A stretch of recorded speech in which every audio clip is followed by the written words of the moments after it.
إله إلا الله وحده لا شريك له ونشهد أن سيدنا وسندنا وحبيبنا وشفيعنا وطبيبنا وطبيب قلوبنا وأولانا ومولانا محمدا عبده ورسوله الذي يرسله بالحق إلى الخلق بشيرا ونذيرا وداعيا إلى الله بإذنه وسراجا منيرا أما بعد فأعوذ بالله من الشيطان الرجيم بسم الله الرحمن الرحيم ما يلفظ من قول إلا لديه رقيب عتيد وقال نبينا وصفينا وحبيبنا صلى الله عليه وسلم من يضمن لي ما بين لحييه وما بين رجليه أضمن له الجنة أو كما قال عليه الصلاة والسلام صدق الله مولانا العظيم وصدق رسوله النبي الأمي الكريم ونحن على ذلك لمن الشاهدين والشاكرين والذاكرين والحمد لله رب العالمين اللهم صل على سيدنا مولانا محمد وعلى آله وأصحابه وبارك وسلم اللهم صل على محمد النبي الأمي وعلى آله وسلم تسليما يا رب صل وسلم دائما أبدا على حبيبك خير الخلق كلهم الحمد لله ثم الحمد لله আজ 9 জানুয়ারি 2025 ইংরেজি বৃহস্পতিবার দিনগত রাত আমাদের এতদ অঞ্চলের একটি দ্বীনি বিদ্যাপীঠ নিমগাছি বাজার মাদ্রাসার ইন্তেজামে আয়োজিত হাফেজ ছাত্রদের দস্তারবন্দি উপলক্ষে সালানা ওয়াজ মাহফিল এই মজলিসের সদরে আঞ্জুমান জনাবে সদর সম্মানিত সভাপতি মুআজ্জাজ হযরত বুজুর্গ উলামায়ে কেরাম বিভিন্ন দ্বীনি মাদারিস থেকে আগত আজিজ তালাবা বিভিন্ন গ্রাম এবং অঞ্চল থেকে সমাগত সম্মানিত সুধী সর্বপ্রথম মহান আল্লাহ পাকের দরবারে আলিশান লাখো কোটি শুকর যে রব্বে করিম বড় দয়া করে আমাদের হায়াতকে দীর্ঘায়িত করে আজকে গভীর রাত বেশ অনেক শীত 11টা বেজেই গেছে এই গভীর রাত পর্যন্ত দুনিয়ার অনেক জরুরি কাজ অথবা আরাম এগুলিকে ত্যাগ করে দ্বীনের নিসবতে কোরআনে পাকের মুহাব্বতে জান্নাতি আয়োজনে আহলুল্লাহদের মজলিসে আমাদেরকে আল্লাহ পাক যে হাজির থাকার তৌফিক দিয়েছেন এই জন্যে মহান রবের শুকরিয়া আদায় করছি দিল থেকে জোর আওয়াজে মুহাব্বতের সাথে সকলেই পড়ে নেই আলহামদুলিল্লাহ।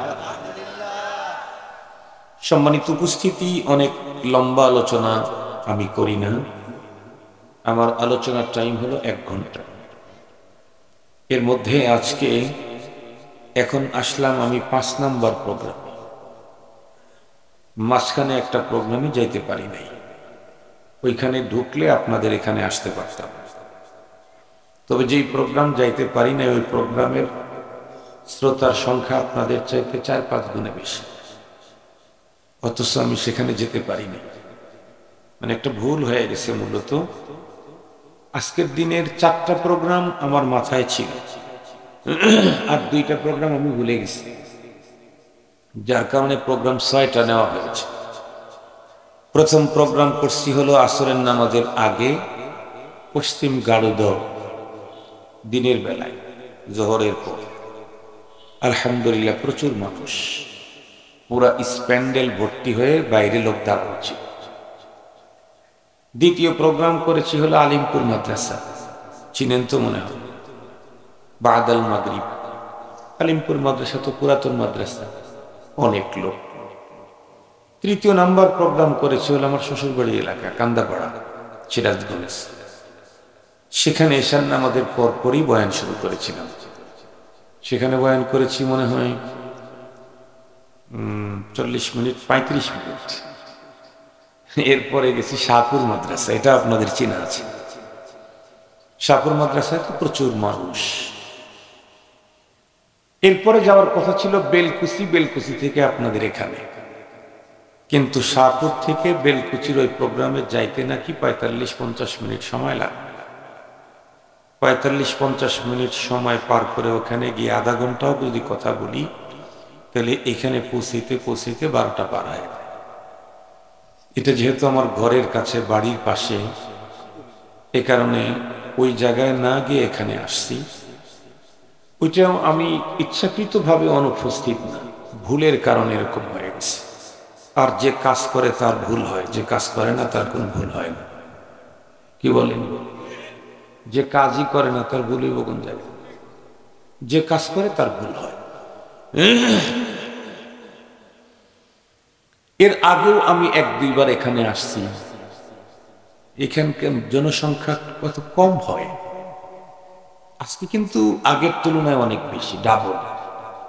এর আগে যে আমি আসছিলাম সেই প্রোগ্রামে এই কয়টা মনে হয় মানুষ ছিলেন, একেবারে এই কয়টা বেশি, ডাবলের চেয়ে বেশি আজকে।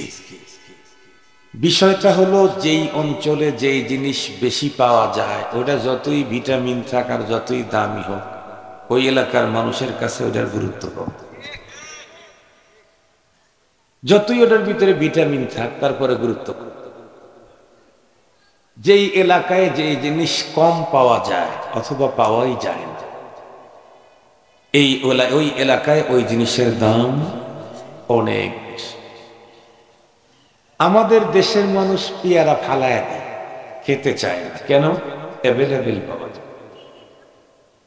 পেয়ারা ফালায়া দিয়া বাজার থেকে 300 টাকা কেজি আপেল কিনে নিয়ে আসে।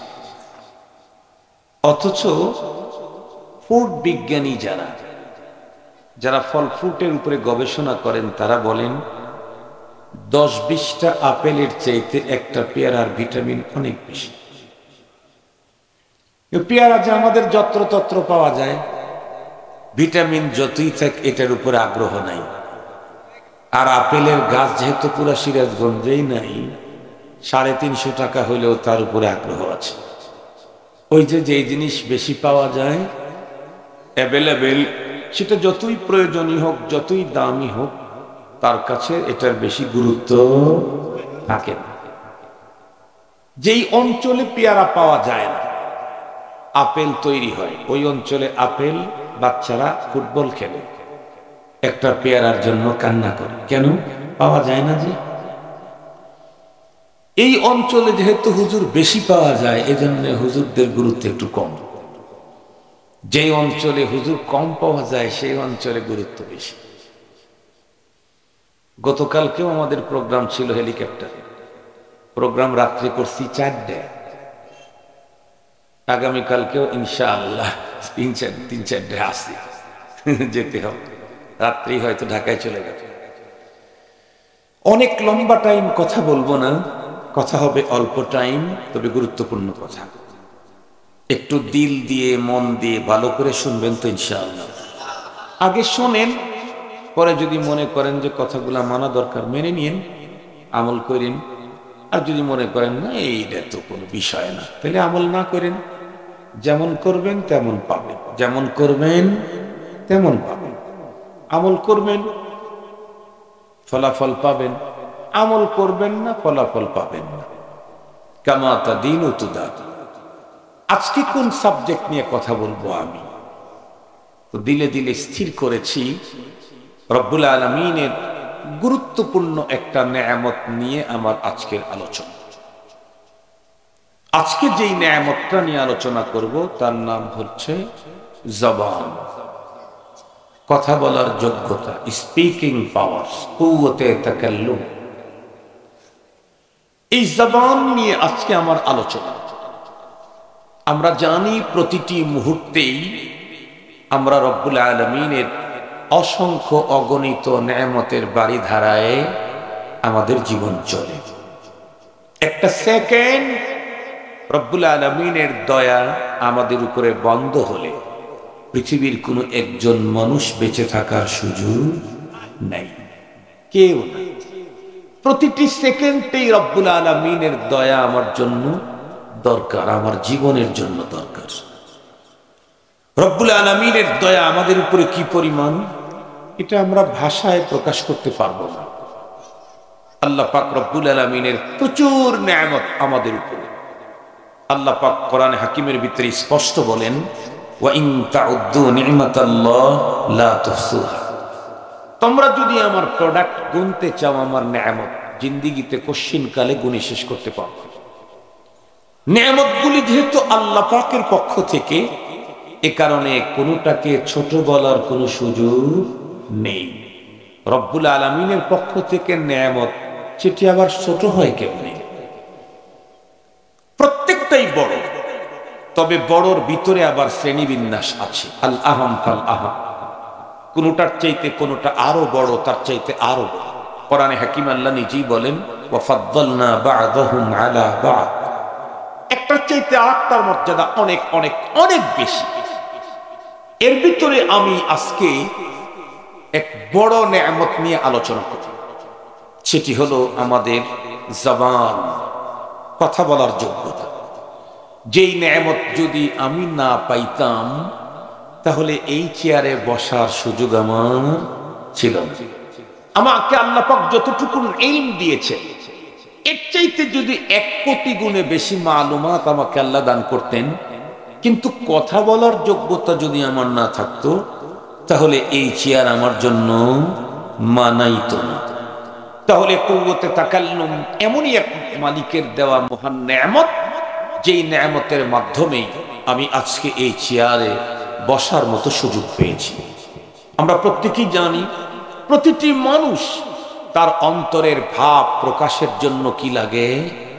জবান লাগে। যেই মানুষ কথা বলতে পারে না, ও নিজের মনের ভাব আরেকজন পর্যন্ত প্রকাশ করতে পারে না। এটা যে কত বড় দামি নেয়ামত, এটা প্রকৃত অর্থে বোঝে হলো ওই লোকটা যে দীর্ঘদিন পর্যন্ত কথা বলার যোগ্যতা পেয়েছিল। আল্লাহর কাছে পানাহ চাই, পরবর্তীতে প্যারালাইসিস অথবা অন্য কোনো রোগে আক্রান্ত হওয়ার কারণে তার স্পিকিং পাওয়ার সিস হয়ে গেল, এখন আর কথা বলতে পারে না। এই লোক বোঝে কথা বলার যোগ্যতা কত বড় দামি নেয়ামত। আমি আমার নিজের চোখে এই জাতীয় লোকের কাছে গিয়ে দেখেছি, যেই লোক সব ঠিকঠাক আছে কিন্তু কথা বলতে পারে না। যে কোনো মানুষ তার কাছে গেলেই সে শুধু কেঁদে দেয়। এমনকি কোনো একজন রিলেটিভ, কাছের মানুষ, যাকে উনি 15 বছর হয় দেখেন না, দীর্ঘ প্রতীক্ষার পর 15 বছর পর সেই মনের মানুষটা তার কাছে এসেছে। এখন তো আনন্দে উৎফুল্ল হওয়ার কথা ছিল, কিন্তু সে তখন আরো বেশি কান্নায় ভেঙে পড়ে।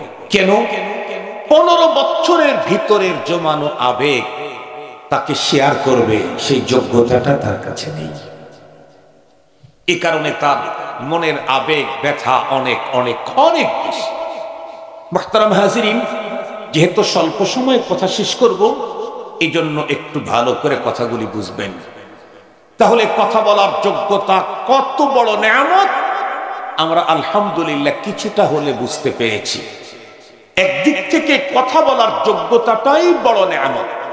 আমি কারোর সাথে আমার দুঃখ শেয়ার করতে চাইলেও কথা বলতে হবে। কারোর সাথে আমি আমার সুখ আনন্দকে প্রকাশ করতে চাইলেও কথা বলতে হবে। যে ব্যক্তি কথা বলতে পারে না, সে তার দুঃখ আরেকজনের কাছে শেয়ার করতে পারে না, সে তার মনের আনন্দও আরেকজনের কাছে ব্যক্ত করতে পারে না। একদিক থেকে তো কথা বলার যোগ্যতাটাই বড় নেয়ামত।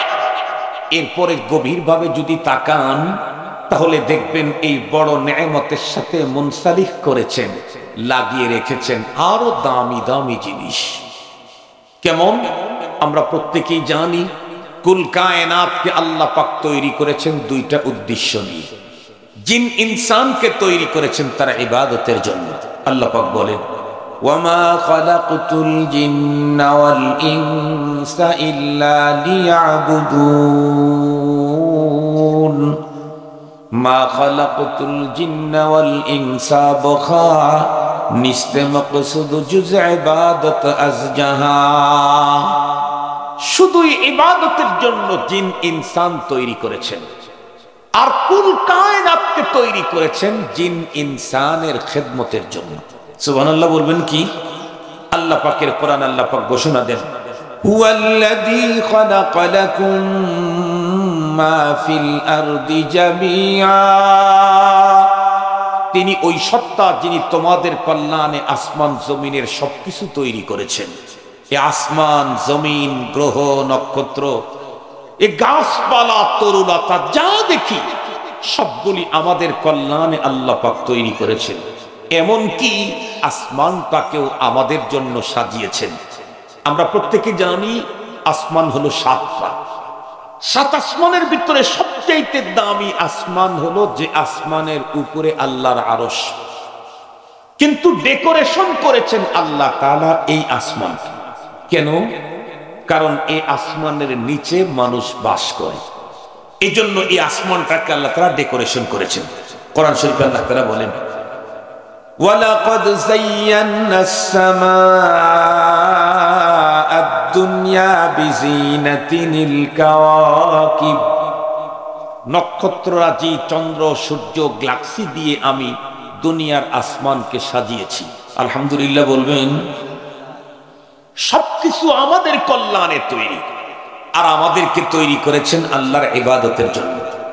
সেই ইবাদতের ভিতরে সবচাইতে শ্রেষ্ঠতম ইবাদত যেটা, আল্লাহ পাকের রাসূল বলেন, قال رسول الله صلى الله عليه وسلم أفضل العبادة تلاوة القرآن।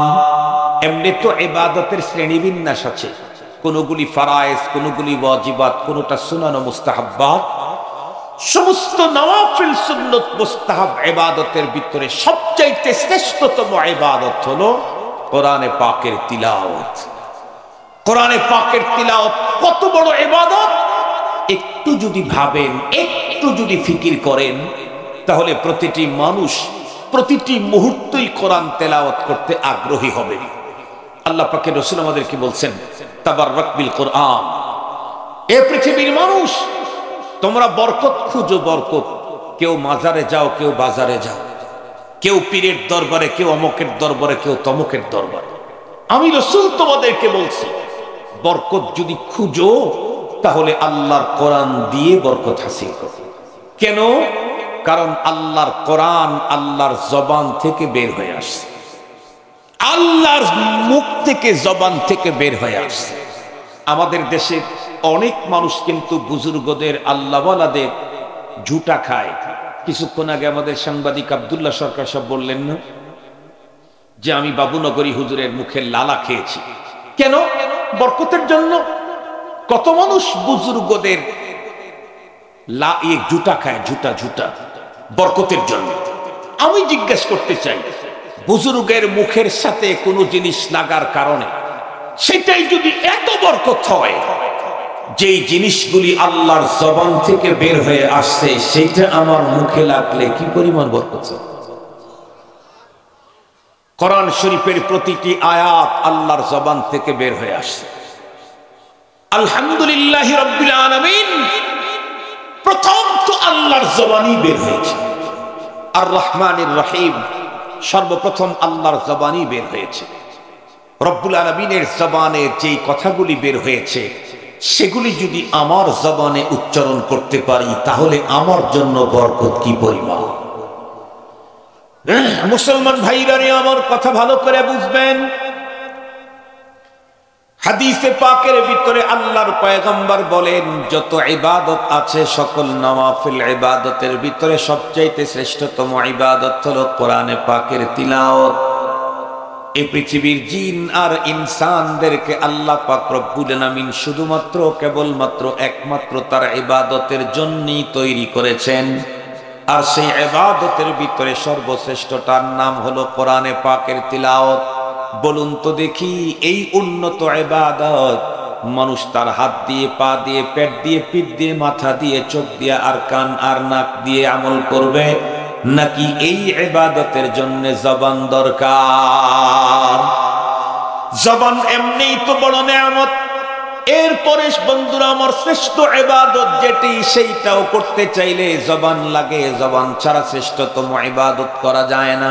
শুধু কি তাই, আল্লাহর পয়গম্বর আরো বলেন, আফজালুদ যিকরি লা ইলাহা ইল্লাল্লাহ, সবচাইতে উন্নত মানের জিকির হলো লা ইলাহা ইল্লাল্লাহ। বলুন তো দেখি, উন্নত জিকিরটা যদি কোনো মানুষ করতে চায়, তাহলে হাত দিয়ে হবে না পা দিয়ে হবে, পেট দিয়ে হবে নাকি পিঠ দিয়ে হবে, নাকি মাথা দিয়ে হবে, নাকি কান দিয়ে হবে, নাকি নাক দিয়ে হবে, না চোখ দিয়ে হবে, না জবান লাগবে? জবান এমনিই তো বড় একটা নেয়ামত, এরপরে আবার সেই জবান দিয়ে আদায় করা যায় সবচেয়ে শ্রেষ্ঠতম ইবাদত।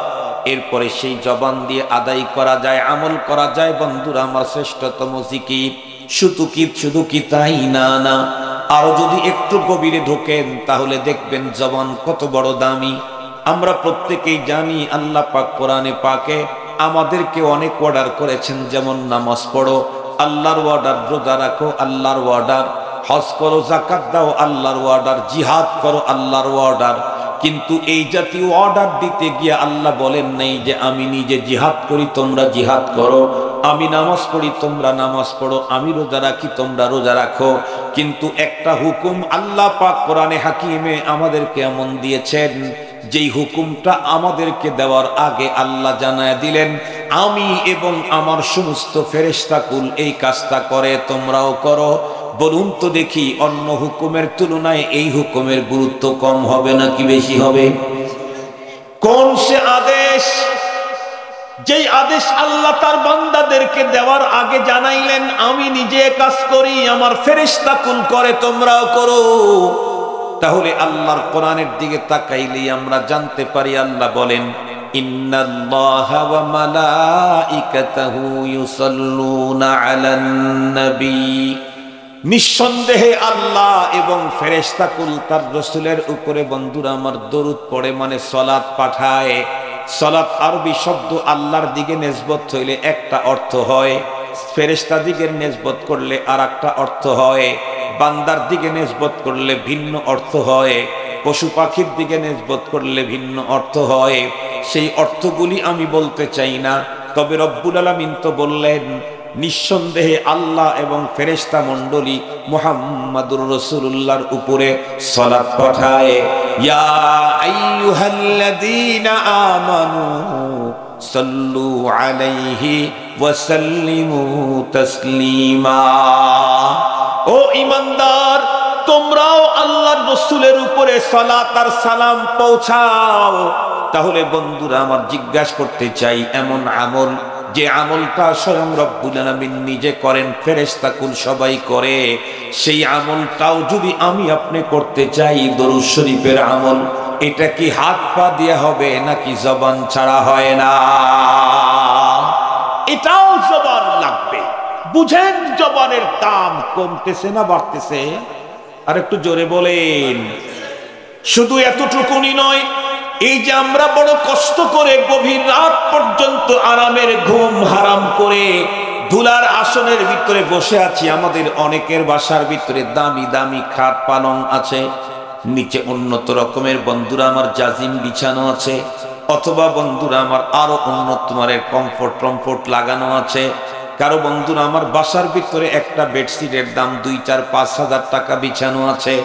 সবগুলিকে ছেড়ে দিয়ে গভীর রাত পর্যন্ত ক্লান্ত পরিশ্রান্ত বডি নিয়ে বন্ধুরা আমার ধুলার আসনের ভিতরে বসে রইলাম। কেন?